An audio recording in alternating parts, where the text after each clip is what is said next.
Բարի օր, հարգելի հայրենակիցներ, երկրորդ կարծիքն է եթերում, իմ տաղավարում այսօր հյուրընկալել եմ տնտեսագետ, Հայաքվե նախաձեռնության անդամ Հրայր Կամենդատյանին։ Բարև ձեզ, պարոն Կամենդատյան, ուրախ եմ ձեզ տեսնել իմ տաղավարում։ Պարոն Կամենդատյան, թերևս ամենաակտուալ, այսօր ամենահրատապ եւ քննարկվող տնտեսական թեման ԱՄՆ փոխնախագահ J.D. Vance-ի այցելությամբ պայմանավորված Հայաստանի հետ կնքած այսպես կոչված միջուկային էներգիայի խաղաղ նպատակներով օգտագործման ոլորտում համաձայնությունն է Հայաստանի եւ ԱՄՆ-ի միջև, ինչ է դա նշանակում ըստ էության միջուկային համագործակցություն եւ որքան հասկանում եմ այս համատեքստում շատ է քննարկվում այսպես կոչված մոդուլային ատոմակայանների Հայաստանում ստեղծման համակարգը, որ Հայաստանը կդառնա մոդուլային այդ ատոմակայանների, որքան ես եմ հասկանում, երևի թե առաջին շահառուն, եթե հաջողվի, որովհետև մինչև այսօր խոսում են այդ մոդուլային ատոմակայանների դեռևս փորձարկման մասին, որ ըստ էության որևէ տեղ դեռևս չեն արդարացրել այդ ատոմակայանները իրենց գոյությունը։ J.D. Vance-ը խոսելով այս մասին ասել է, որ երբ այդ ծրագիրը ամբողջությամբ հաստատվի, դա կհարթի ճանապարհը ամերիկյան եւ հայկական ընկերությունների համար կնքելու քաղաքացիական միջուկային նախագծերի վերաբերյալ համաձայնագրեր, դա նշանակում է մինչև $5 միլիարդ սկզբնական ամերիկյան արտահանում, գումարած լրացուցիչ $4 միլիարդ երկարաժամկետ աջակցություն վառելիքի եւ սպասարկման պայմանագրերի միջոցով։ Այս տեքստը ներկայացվել էր սխալ թարգմանության պատճառով, իբրև թե Ամերիկան 9 միլիարդի ներդրում է անելու։ Հիմա կխնդրեմ ձեզ բացատրեք, թե ինչի մասին է խոսքը եւ որքանով է շահավետ Հայաստանի համար այս համագործակցությունը տնտեսական առումով դեռևս։ Ճիշտ ասած, միջուկային էներգետիկայի մասին, երբ որ սկսում են զրուցել ոչ թե մի քանի հոգի, այլ մի քանի 100 կամ մի քանի հազար, այստեղ արդեն ոչ պրոֆեսիոնալիզմը, ոչ թե այսպես ակնհայտ է դառնում, նա սկսում է աշկ ծակել։ Վերջերս մեկ շաբաթվա ընթացքում Հայաստանում չալարեցին, էլ տնային տնտեսուհիներ, էլ ընդհանրենք չինովնիկներ, էլ ոչ մի բանից ոչինչ չիմացող, բայց ամեն ինչի մասին կարծիք արտահայտող մարդիկ, բոլորը խոսում են այս թեմայից։ Որ հարցն ես ընդհանրենք մոդուլար ընդհանրենք ատոմակայանը որն է, ոչ ոք չգիտի։ Բայց բոլորը դրա մասին խոսում են, գերարժևորված ինչ-որ պատասխաններ են փնտրում։ Մենք պետք է այլ տեսանկյունից հարցին վերաբերվենք։ Մենք պետք է հասկանանք, սա գաղութատիրության նեոմոդեռնիզմի բաղադրիչ է, թե ոչ։ Ակնհայտ է, որ սա գաղութատիրության նեոմոդեռնիզմի բաղադրիչ է եւ դրա պատճառները կամ հետևանքները քննարկելու համար պետք է մի քանի հարց տանք։ Ինչ է նշանակում Ամերիկայի համար արտահանում։ Ամերիկայի համար արտահանումը նշանակում է, որ ամերիկական ձեռնարկությունները հավանաբար լինելու Westinghouse-ը, հավանաբար խոշորագույն առաջատարներից մեկը այդ բնակավարում միջազգային մակարդակով նրանց համար, այսպես ասած, գնման, վաճառքի մի լավ գործարք են առաջարկում։ Բնականաբար հայկական establishment-ը չունի տեղեկություն, պարզապես անգագիտությունից ելնելով, պետք է խոստովանենք, թե ընդհանրենք ամերիկական վերնախավը, քաղաքական, ինչպիսի տնտեսական շահեր ունի, ընդհանրենք այդ արտահանող ձեռնարկություններում, արդյոք նրանք ունեն այդտեղ բաժնետոմսեր, արդյոք նրանք շահագրգռ են, որ սա ձեռնարկությունը ստանա խոշորագույն պատվերներ, սա Ամերիկայի գործն է։ Սա Ամերիկայի գործն է, ներքին գործն է, բայց արտահանումը մի երկիր, որը որ կարելի ասել արդեն իսկ ունի ատոմային էներգետիկա, ունի հստակ աշխատող ատոմակայան, ատոմ ատոմակայանի գործողության ժամկետը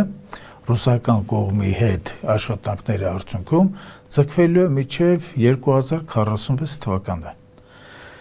Հիմա վերադառնանք այն խնդրին, որ դա 5 միլիարդից հետո խոսում էր 4 միլիարդի մասին եւ առանձին աշխուժակներ, հիմնական իշխանական աշխուժակներ, բնականաբար սրիկայաբար թարգմանություն էին կատարել եւ ամերիկյան ընդհանրենք այդ կորպորացիայի օգուտների մասին թվային հիշատակումը ներկայացում է, դա ներդրում է լինելու Հայաստանում։ Լավ է, այդ բանին չասած որ ներդրում է լինելու, այդ 4 միլիարդն է ձեզ են բաժանելու,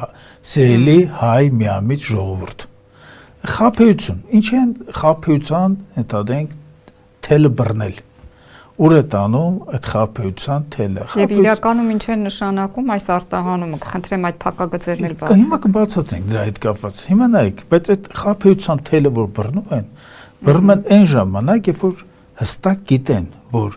իրենց բռնած գործը իր մեջ պարունակում է բազմաթիվ ռիսկեր։ Ընդ որում, այդ ռիսկերը կարող են լինել ոչ թե քաղաքական, ոչ թե տնտեսական, այլ գոյաբանական։ Առաջին անգամ ամերիկացիները, չէ, մի ինչ-որ երկիր, որը որ գտնվում է սեյսմիկ տարածքում, եւ մի երկիր, որը վերջ-վերջո ունի չլուծված արդեն քանի 100 տարի, իհարկե Ադրբեջանի մասին չի խոսքը, Թուրքիայի մասին է խոսքը, քանի 100 տարի մենք ունենք այս էթնոսի հետ, ոչ թե լուրջ հակադրություններ, այլ ունենք պարզապես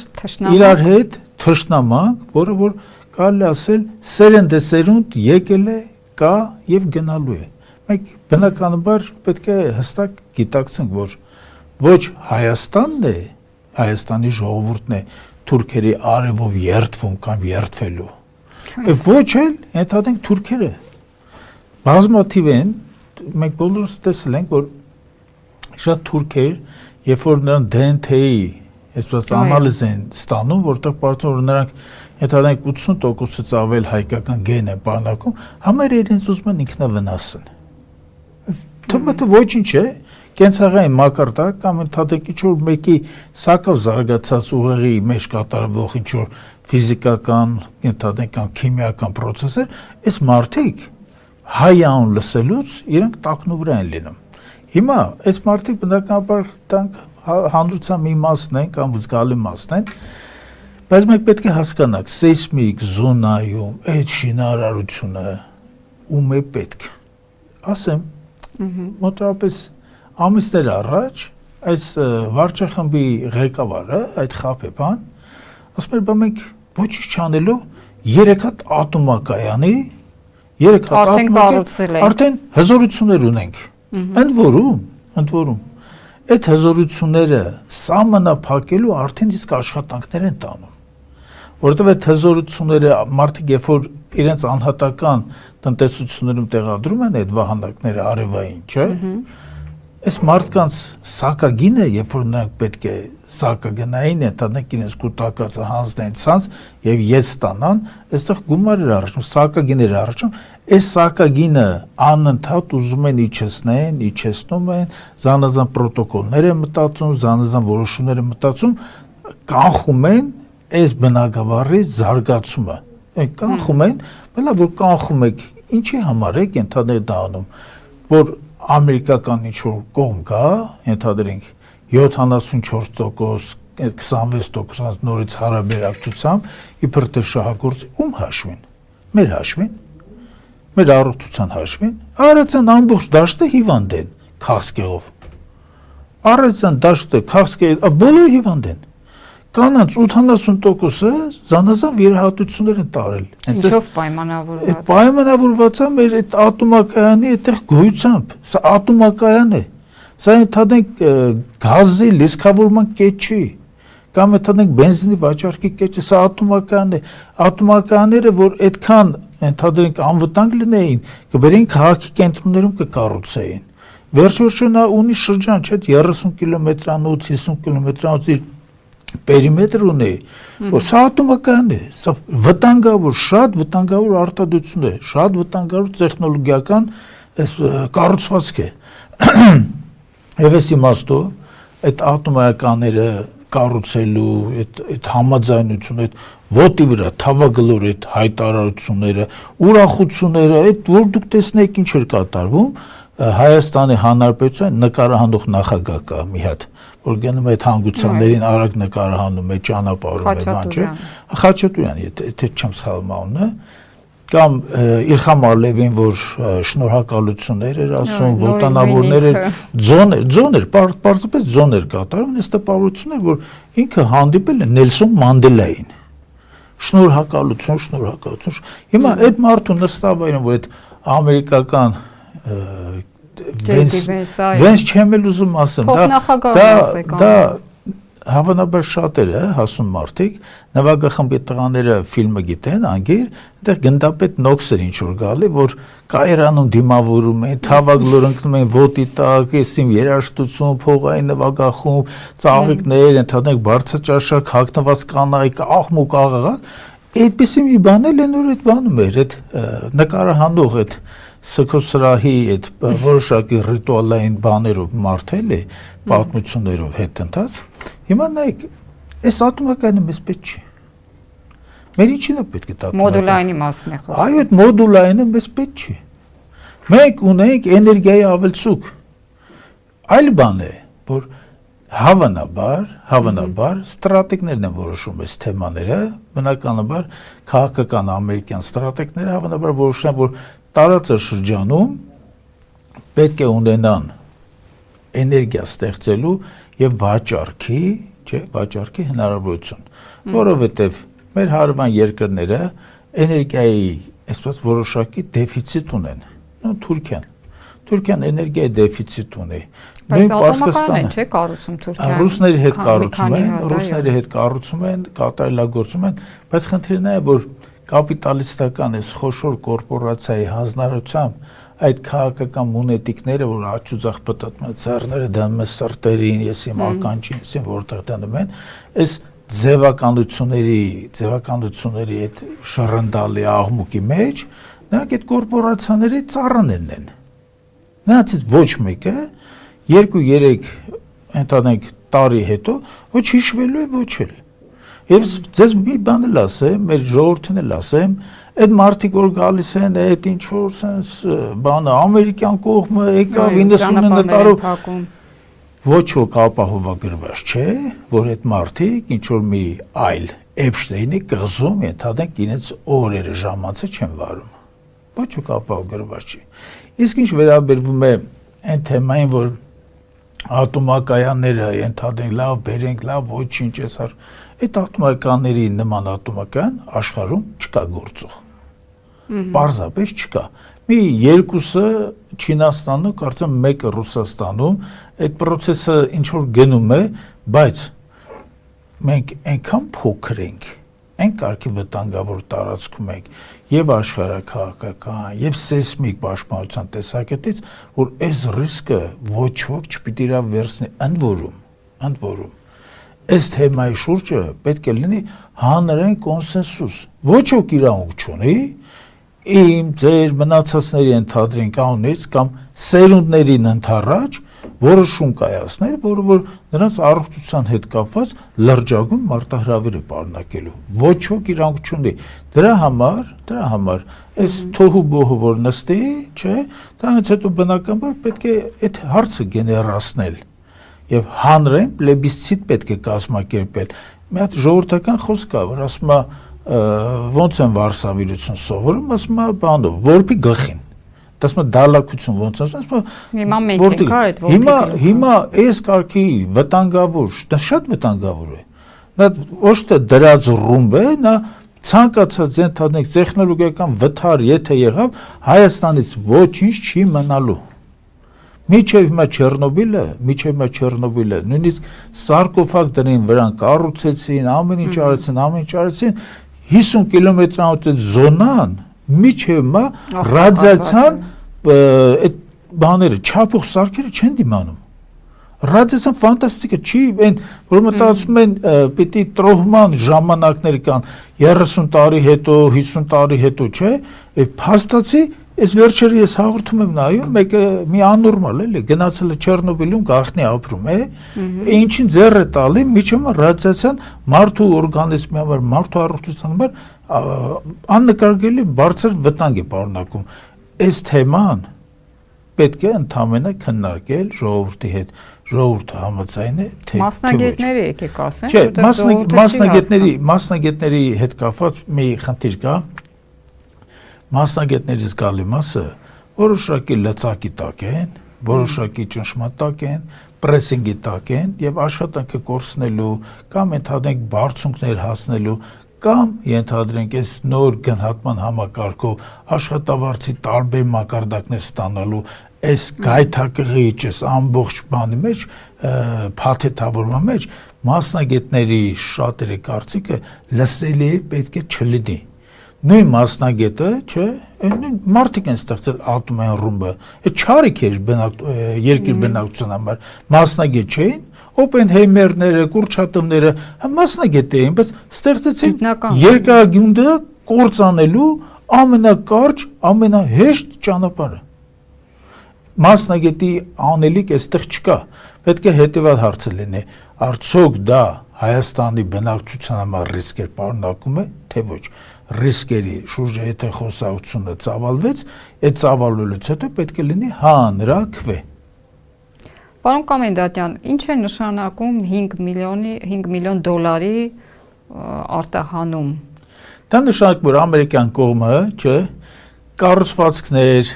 ընդհանրենք այդ ամբողջ process-ը կատարելու նա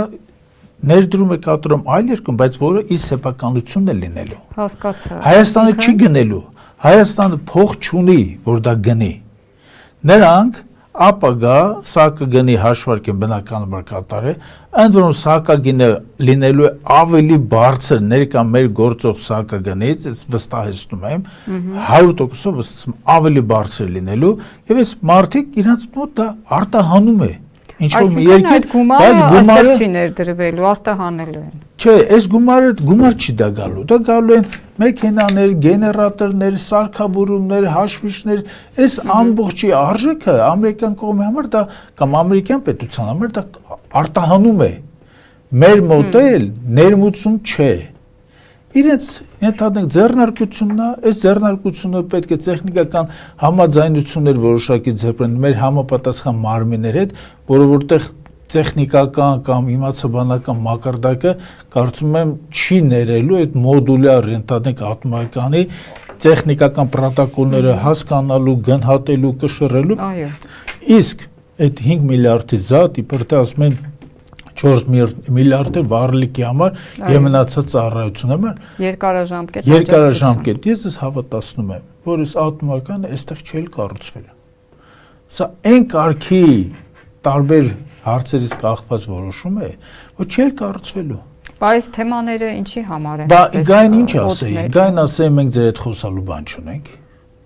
Իսկ գուցե նաև պատճառը այն է, որ մեծամորի ատոմակայանը կփակեն, փոխարենը ոչինչ չեն կառուցի, ու մեզ ուղղակի մեծամորի ատոմականը եթե նրանք ցանկանան փակել, չէ, հանգիստ կարող են փակել։ 1 րոպեվա ընթացքում զանգ կկատարեն մեր երկրի այդ ամենից հասկացող վարչախմբի ղեկավարին, չէ, դա նա արդեն ատոմագետ է իմայել։ Խոսում է, ինչեր ասում է, երեք էլ ինչու ելույթեր ենում, անհասկանալի է թե այս մարդը ինչից է խոսում։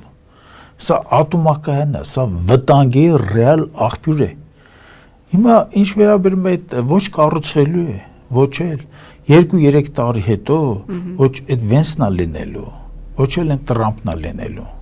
Խնդիրը հետևյալն է։ Իսկ մենք գտնում ենք այնպիսի մի տարածաշրջան, որը որ իր մեջ վտանգներ է պարունակում, ծանր վտանգներ է պարունակում։ Ես այդ վտանգների մասին ասեմ, Իրանը, Իսրայելը եւ Իսրայելի, այսպես ասած, հովանավոր Ամերիկայի Միացյալ Նահանգները նրանք երբեք համաձայնության չեն գալու։ Ցանկացած համաձայնություն լինելու է ժամանակավոր։ Քանի կա Իսրայել պետությունը, քանի կա Իրանը եւ քանի կա Ամերիկայի Միացյալ Նահանգները, որը որ Իսրայելի, այսպես ասած,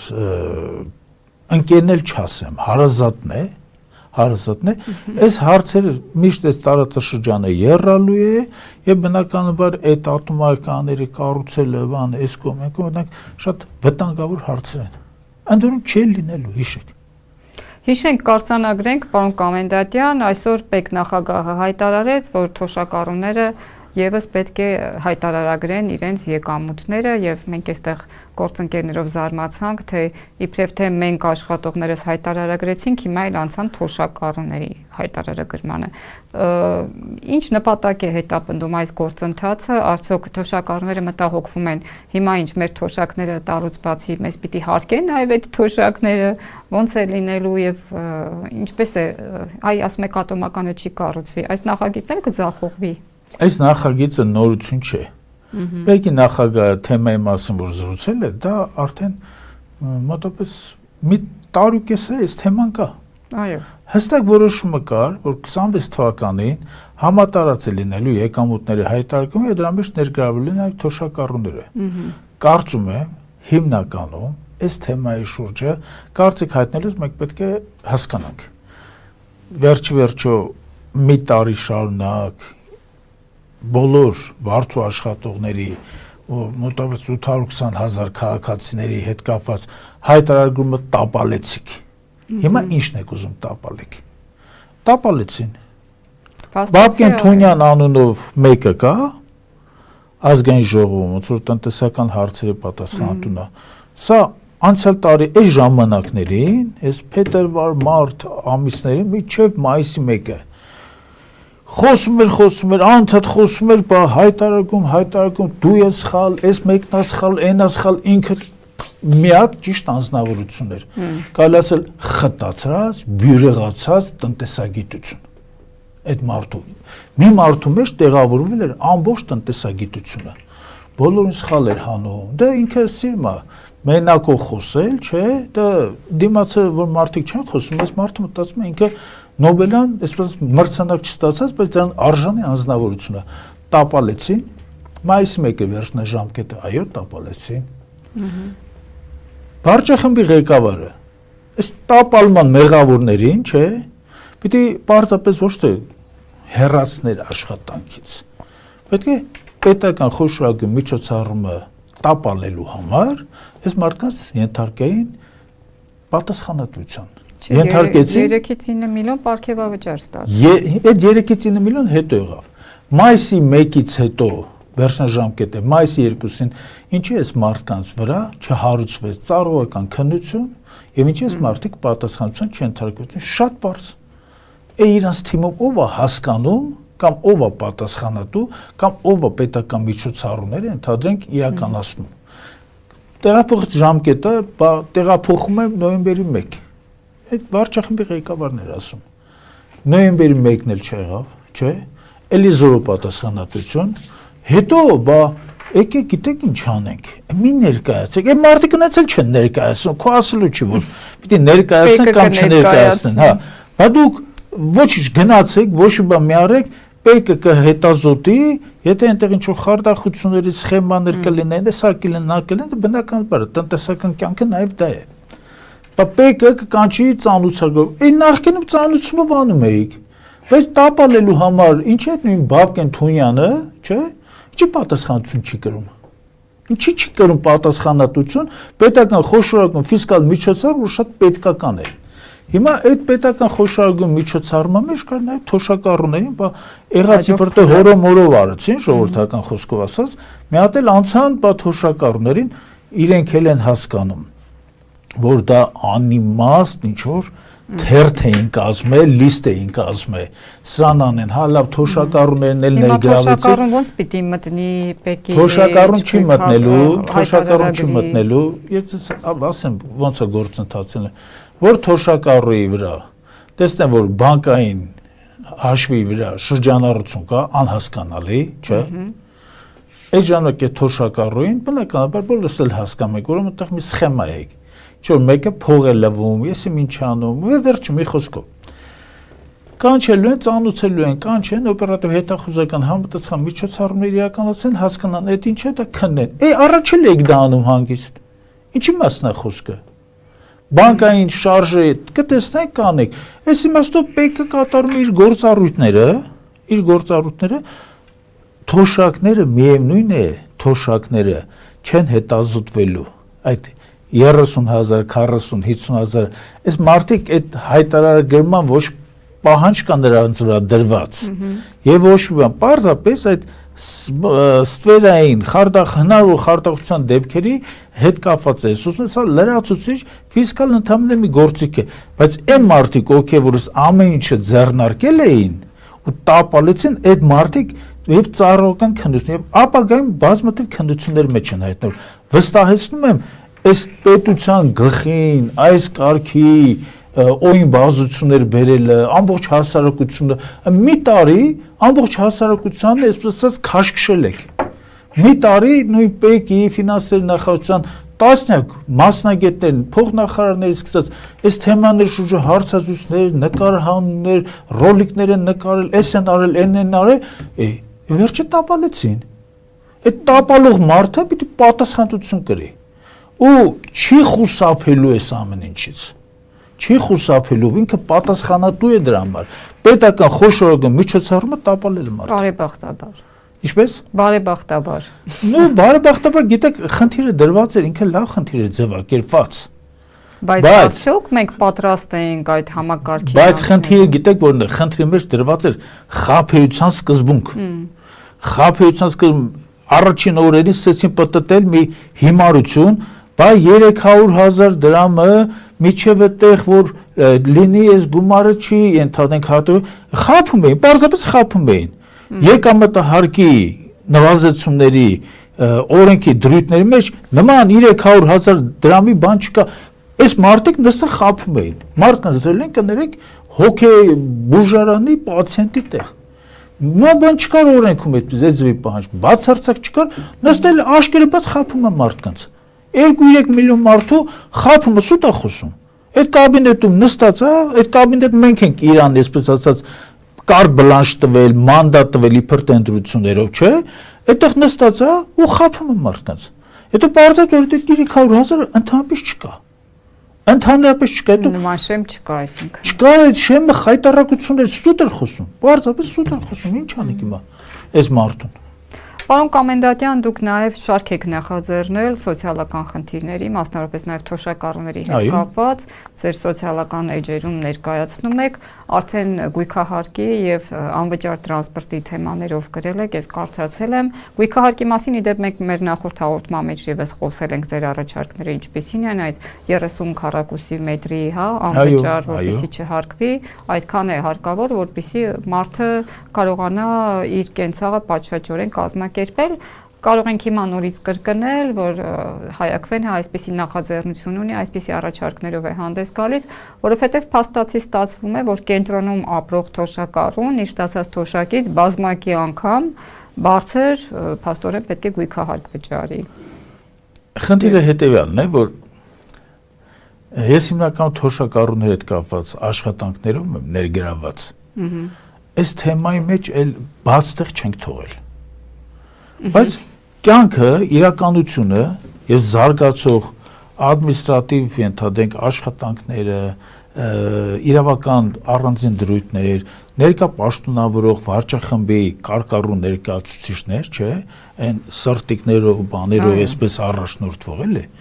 Ուրեմն այս անդադ այս թեման զարգանում է, մենք անդադ այդ թեմայի մեջ ենք։ Մոտավորապես 660,000 քաղաքացի, որից 502,000 թոշակառու, 165,000-ը մոտավոր նպաստառուներ են։ Այս թեման մենք անընդհատ պահում ենք սրա տակ։ Մեր այդ աշխատանք ուշադրության տակ ենք պահում։ Վերջերս ինձ հանդիպումներից մեկի ժամանակ քաղաքացիները հարց բարձրացրեցին, ասեցին, մենք տեսնում ենք, որ դուք մեր համար եք աշխատում, բայց արդյոք սա միայն այս նեղ բնակավարն է ձեզ հետաքրքիր, կան այլ ենթադրենք սոցիալական միջոցառումներ կամ այդ սոցիալական միջոցառումների իրականացման ծրագրային որոշակի դրույթներ։ Ասի ժողովուրդ ջան, մենք մեր այսպես ասած խմբի մեջ, մեր քաղաքական դերակատարի ընդերքում մենք ստեղծել ենք սոցիալական ծրագիր մոտավորապես 87 կետից բաղկացած։ Ես այդ օրը քաղաքացիների զրույցի ընթացքում իրաց տեղեկացրեցի, որ այդ ծրագրերը կա եւ մենք հաշվի առնելով, որ մենք քաղաքական մասնակցություն ենք ունենալու ընտրություններին, մենք ուզում ենք, որ մեր ժողովուրդը այդ վերջի 20-25 օրվա ընթացքում ընտրելու process-ի ընթացքում միայն չմոտենա հարցերին։ Մենք ուզում ենք, որ մեր ժողովուրդը մասնակցի հանրային կյանքին, թեմաների շուրջ իր կարծիքը ներկայացնում, բայց ընդ որում կարծիքները բավականին, այսպես ասած, մտածող մարդու մի գերազանց մակարդակ են իրենց ներկայացնում։ Հստակ ամեն ինչ հասկանում են, որովհետև մեր թոշակառուն դա շրջմոլիկը չէ։ Դա այն մարդը չի, որ ընդհանրենք հանրության, ընդհանրենք կյանքի հատակում է հայտնվել։ Մեր թոշակառուն դա ուսուցիչն է, օդաչուն է, խառատն է, պատմաբանն է, տնտեսագետն է, հանրային կյանքում աշխատանք ունեցողն է, մշակույթի երախտավոր է, պետական ծառայությունից ընդհանրենք դուրս եկած քաղաքացին է։ Այս մարդիկ մեր ժողովուրդը գրագետ է։ Այն մարդիկ ովքեր ասում են ժողովուրդը անգրագետ է, ես ինչ, այդ մարդիկ ժողովուրդը չեն շփվում։ Հիմա մենք ժողովրդի շփման այս եղանակն ենք ընտրել։ Մենք սոցիալական մեր պատկերացումները մեր հանրության հետ, հանրության մասին, հանրության կյանքը բարելավելու մասին մենք ինչպիսի աշխատանքներ ենք կատարել, մենք հիմա հատվածաբար ներկայացնելու ենք։ Մոտավորապես 87 կետ է, ամեն օր 1 կետ ներկայացնելու ենք, որովհետև մեր աշխատանքները տարբերում է շատեր աշխատանքից են, որովհետև մեր ցանկացած բնդման, ցանկացած աշխատանքի հետևում ֆինանսատնտեսագիտական այս վերլուծություններն են։ Վերլուծություններ, որոնց հետազոտական աշխատանքի մասնակցել են տասնյակ մարդիկ, տասնյակ մասնագետներ։ Խնդիրը հիմա հետևյալն է, որ մենք ներկայացնենք արդեն այդ երկուսը, ես մի թեթև կանդրադառնում այդ երկուսին, օգտվելով ձեր ընձեռնած հնարավորությունից, մեկը դա տարեցների այդ գույքահարկի թեման է,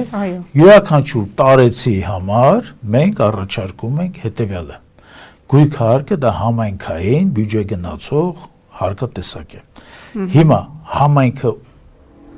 ումից է բաղկացած։ Թոշակառուներից, ոչ թոշակառություններից, համայնքի բնակիչներից։ Համայնքում գեներացված հարկերը ում են ծառայելու, եթե նրանք ծառայելու են ինչ-որ որից մեկի օդանավում թանկարժեք նստատեղ ձեռք բերելուն, մենք դա չենք ընդունում, եթե դա ծառայելու է դրանց ճոխ կաբինետների էլ արդեն պատերի մնացել է ոսկի քսեն, պատերի մնացել է ոսկի քսեն, հասկանում եք, կամ չեմ զարմանում, եթե հետագայում պարզվի, որ դրանց ընդհանրենք հանգստի զոնաներում ոսկե ջրած ընդհանրենք սանիտարական պարագաներ են տեղադրված։ Չեմ զարմանա, որովհետև այն հետևողականությունը ոնց որ այս մարդիկ համայնքի միջոցները փոշիացնում են, ծախսում են իրենց կամայական, բացարձակ կամայական նպատակներով, արդեն ոչ մի բան ցանցից մենք լսելու չենք զարմանում։ Հիմա այդ համայնքային միջոցները մենք պետք է ուղղենք նաև թոշակառուներին։ Այո, կա արտոնությունների հնարավորություն, բայց արտոնության հնարավորությունը քաղաքական կաշառք է դառնում։ Երբ որ մեկը գնում է թաղապետարան դիում է գրում, ասում են լավ արի, դե թե դու մերն ես, հետադեն կտանք ինչ որ մի բան, կզեղչենք, կամ որ տանք, սրանից հետո մերն ես դառնալու ու ոնց ասենք, իմացի որ մեր ձեռն է, իշխանությունն է, ամեն ինչն է, փողն է, ֆինանսն է, այդ ամեն ինչը մեր ձեռն է ու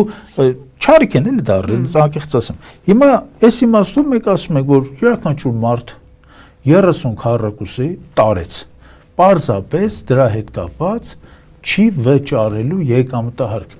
Պարզ բացատրեմ, եթե բնակարանը 50 քառակուսի է, 30 քառակուսին դուրս է գալու, ինքը վճարելու 20 քառակուսու համար ընդհանրեն գործող սակագներով։ Այդ մեկ։ Հիմա երկրորդ հարցը դա բանն էր, անվճար տրանսպորտը։ Այո։ Տրանսպորտի այս նոր համակարգը, որ ներդրեցին, այս վայ իշխանավորները, չէ, հեսա նայեք ինչ են կանում։ Հեսա եկամուտները հոսելու են։ Եկամուտները ոսկու գետերը հոսելու են։ Ոսկու գետեր, կիսելի ընդհանրենք ինչեր, ընդհանրենք տրանսպորտային միջոցներ ենք բերելու։ Այս ենք բերելու, ենք անելու, չէ։ Այս փաստացի հիմա ակնհայտ է, որ իրենց հաշվարկած եկամուտների հոսքը չկա, պարզապես չկա։ Իհարկե կան սուբյեկտիվ պատճառներ, որտեղ ժողովրդի մի զգալի մասը նաև գողի վարկագիծ է դրսևորում, հանրային տրանսպորտից օգտվում է, չի վճարում։ Ընդ որում գիտեք ովքեր չեն վճարում այս երիտասարդները։ Դա շատ կարևոր հարց է, շատ կա, որտեղ երիտասարդը, չէ, ես դիտում եմ այն 15 տարեկանից մինչև 25 տարեկանը, Ես տրանսպորտից օգնում եմ հանրային։ Նո թոշակառուները հարցը կքննարկենք, բայց երիտասարդները massայաբար չեն վճարում։ Պարոն Կոմենդանտյան, վճարեն, որպեսզի Տիգրան Ավինյանը իր Դա աշխատողներին այլ հարց է, չէ, այստեղ մենք պետք է մասնակցել։ պետական, այսպես դիրքորոշում Եթե պետություն լինի, որտեղ այո։ մենք պետք է պետական հոգացություն ունենք։ Այս երկիրը մեր երկիրն է։ Երիտասարդը 15 տարեկան եթե ինքը մտածում է եւ այցեվել իրեն պահում է, որ ինքը հանրային բարիքից գոռանում է, ինքը հանրային բարիքի, որի նկատմամբ սակագին է սահմանված, չէ, այս մարդը փաստացի իր պետության մեջ ապրում է, իր պետության դեմ աշխատում է ինքը, պետության դեմ է։ Ինքը սակագները, ոնց որ ձեզ անկեղծ ասեմ, նրանք ոչ անարխիստներ են, ոչ այն գլոբալիստների դեմ պայքարող երիտասարդներ են։ Այս մարդկանց մոտ երիտասարդ տարիքից ներդրվում է գողության, չէ, սա գողություն է։ Սա գողություն է։ Օրենքներ չկատարելու ֆունկցիա է այս մարդկանց մեջ։ Իշխանություններից ինչ կարող է սովորել։ Հիմա նայեք, հաջորդ հարցը, սովորում, այո։ հաջորդ հարցը, սա իհարկե նշանակում է, որ այստեղ կան բազմաթիվ աշխատանքի ֆրոնտեր, նույն երիտասարդության դաստիարակելու, նույն վերահսկողության հնարավորությունները ուժեղացնելու շատ հարցեր կան, բայց այս ամբողջ արդյունքում մենք արդեն գիտենք, որ տապալվել է։ Ինքը ինքնածախսը, ինքնաֆինանսավորման չի մոտեկանում, հեռանում է, ծախսերը շատանում են, չէ,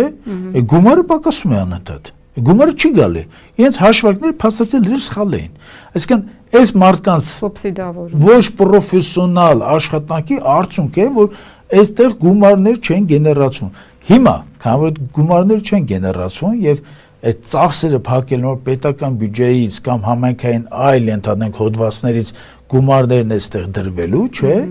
մենք առաջարկում ենք, այն մեկը որ չեն կարողանում կառավարել, հույսը ձեր ու վրա այդ 65 դրամ այսպես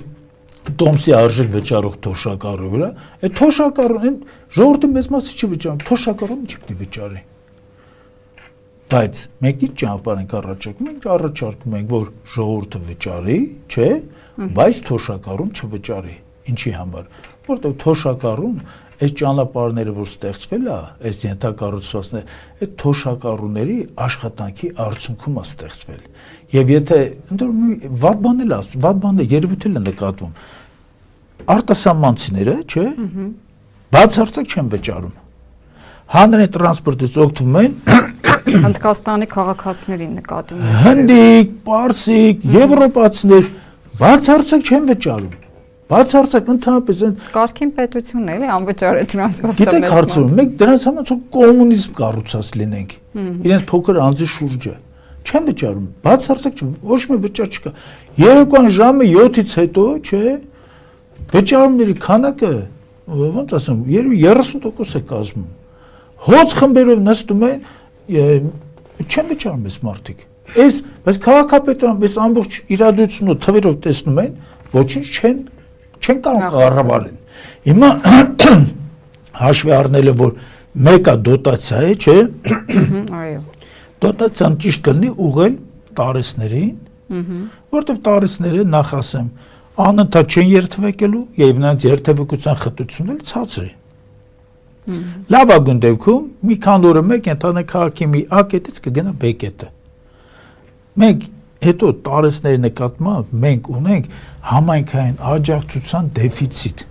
Այս համայնքային աջակցության դեֆիցիտը կրճատելու նա որոշակի ողջամի սահմանների մեջ բերելու համար մենք առաջարկում որ տարեցներին, չէ, Անդոր տարեց որպես ոչ միայն թոշակառուներին 60 տարեկանից արդեն բարձր պետք է այս մարդկանց բան անենք բացարձակ պետք է անվճար լինի այդ հնարավորությունը մեր երկիրը կա եւ քաղաքապետարանը եկամուտների այնպիսի հոդվածներ այնպիսի գումարներ ունեն որ այս հնարավորությունը կա պարզապես պետք է ցանկություն քաղաքական կամք է պետք եւ պետք է ամենակարևորը հայ մարդուն ընտրությունից ընտրություն չմոտենաս հայ մարդու պետք է միշտ լինես կոնտակտի մեջ եւ ազնիվ լինես եւ հարցերը նրանց հետ միասին կարգավորել։ Շնորհակալ եմ պարոն Կոմենդանտյան, իդեպ մի առաջարկել ընդգրկեք ձեր առաջարկների մեջ խոսում եք թոշակառուների մասին, կան թոշակառուներ, որոնք դժվարությամբ են տեղաշարժում եւ այս տրանսպորտը իրենց համար բացարձակ հարմար չէ, որովհետեւ բավականին բարձր է, այդ մարդիկ նույնիսկ տրանսպորտից չեն կարողանում օգտվել, վճարով լինի թե անվճար։ Շատ ճիշտ դիտարկում եք անում։ շատ ճիշտ դիտարկում եք անում, ես դրան ավելացնեմ այլ բան։ Այդ տենդերները, որ կազմակերպեցին, այդ չինական կողմի հետ ինչ որ պայմանագրեր կնքեց, ընդ որում չինական կողմի հետ տրանսպորտի վերաբերյալ պայմանագրի կնքողը խայտարակության մակարդակը նայեք, Հայաստանի Հանրապետության պաշտպանության փոխնախարարի աշխատանք։ Պատկերացնում եք դա։ Ես սպասում եմ պարզապես ընդհանրեն երբ է ինքնել այդ սրտիկով ինչ որ բաներ անելու, իրան չենք տեսել էլի, ավելի օջոս դեմքեր ենք տեսել սրտիկներով, այսպես ասած զինված մեկ էլ սրտիկներով օդը տատանող։ Սրտիկներից թող հեռու մեզ պահեն, շատ շնորհակալ եմ հետաքրքիր զրույցի համար, պարոն Կոմենդանտյան, եւ կարեւոր շնորհակալ ենք մեզ հետևելու համար, հարգելի հայրենակիցներ։ Երկրորդ կարծիքի տաղավարում այսօր զրուցում էի տնտեսագետ Հայ Ակվե նախաձեռնության անդամ Հրայր Կոմենդանտյանի հետ։ Ստեսություն։